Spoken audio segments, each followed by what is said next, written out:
Yeah, well, if that's okay with you guys. We have to change the setting of the microphone. Okay. Yeah. We need Israeli assistance. While I'm talking about the Israeli government, I mean that we need first of all, the military technical support.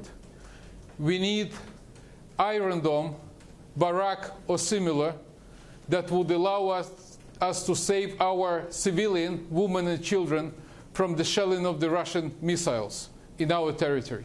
I don't even want to call this weapon, because I rather will call that protective gear that will protect our civilians, because in the Israelis' mind, of course, the Iron Dome is something that allowed to protect civilians. You cannot kill with that. We want to protect our civilians with the Israeli help. And we don't need a donation, we want to buy it.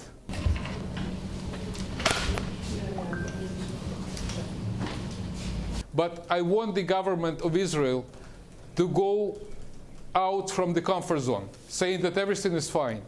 So we heard a lot of the nice words from the politicians, which is great, but it's not good enough. Words is not enough. So what I want to underscore, what I want you to emphasize on, is that Israel don't owe Ukraine nothing. We are not begging you for help.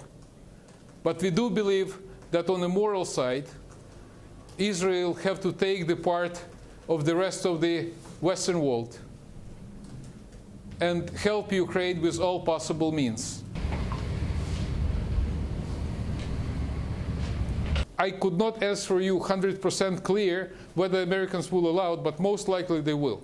Because you can see the massive assistance of the US that have been provided to Ukraine right now. I just want to mention to you this huge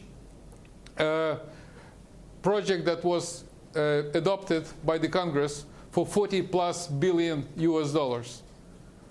which called Lend-Lease, the assistance to Ukraine during this war.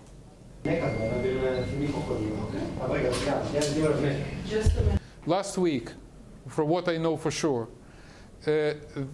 Americans was asking Israel to give a permission for the spikes, the anti-tank missiles, to be transferred from Germany to Ukraine, and Israel says no.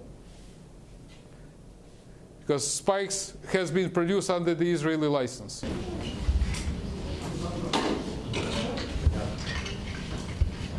We don't expect that the war will be over within the next few weeks or months. Unfortunately, that's a long process.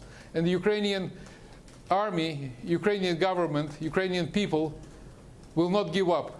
We will not surrender. We need to protect our territory and protect our civilians and soldiers.